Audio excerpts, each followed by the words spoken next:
Parliament ఎన్నికల్లో భాగంగా నిర్మల్ జిల్లా కేంద్రంలో బీజేపీ ఇంటింటి ప్రచారాన్ని ప్రారంభించింది. జిల్లా కేంద్రంలోని ప్రసిద్ద పుణ్యక్షేత్రమైన బంగల్పేట్ మహాలక్ష్మి అమ్మవారి ఆలయంలో బీజేఎల్పీ నేత ఏలేటి మహేశ్వర్రెడ్డి ప్రత్యేక పూజలు నిర్వహించారు. తర్వాత ఇంటింటి ప్రచారాన్ని చేపట్టారు. బంగల్పేట్ కాలనీలో ఇంటింటికి తిరుగుతూ బీజేపీకి ఓటు వేయాలని అభ్యర్థించారు. అదేవిధంగా ప్రతి ఒక్కరికి బీజేపీ ప్రభుత్వం చేస్తున్న అభివృద్ది పథకాలను వివరించారు.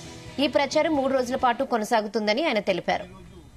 ఇంటింటికి భారతీయ జనతా పార్టీ కార్యక్రమాన్ని నిర్మల్లో ఆదిలాబాద్ పార్లమెంటరీ నియోజకవర్గం తరఫున ప్రారంభించడం జరిగింది.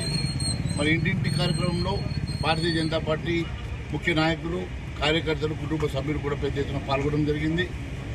ఈ కార్యక్రమం ఈ రోజు నుంచి 3 రోజుల పాటు రాష్ట్ర వ్యాప్తంగా ప్రతి ఇంటిలో ప్రతి ఓటర్ని కలవడనే ఒక ఉద్దేశంతో భారతీయ జనతా పార్టీ కార్యకర్తలు, బూత్ లీడర్లంతా కూడా ప్రతి ఇంటికి చేరుకోవడం జరుగుతుంది. ఈ కార్యక్రమానికి పెద్ద ఎత్తున స్పందన ఉన్నది. దాంతోపాటు పెద్ద ఎత్తున భారతీయ జనతా పార్టీ కుటుంబ సభ్యులందరూ కూడా పాల్గొనడం చాలా సంతోషంగా ఉన్నది. ఈ కార్యక్రమాన్ని పెద్ద ఎత్తున విజయవంతం చేయాల్సిందిగా కోరుతూ ప్రజల్లో కూడా ఎట్టి పరిస్థితుల్లో ఈసారి భారతీయ జనతా పార్టీ నరేంద్ర మోడీ గారిని 3వ ప్రధానమంత్రి చేయాలని, వారి వల్లనే ఈ దేశ పురోగతి, అభివృద్ధి చదువుతున్న పూర్తి విశ్వాసంతో ప్రజలు మాకు పెద్ద ఎత్తున స్వాగతం పలుకుతూ మమ్మల్ని ఆశీర్వదిస్తున్నారు. దానికి మేము ఈ ఆదిలాబాద్ పార్లమెంట్తో సహా కనీసం 10-12 సీట్లు ఈ తెలంగాణ రాష్ట్రంలో గెలుస్తామన్న పూర్తి విశ్వాసంతో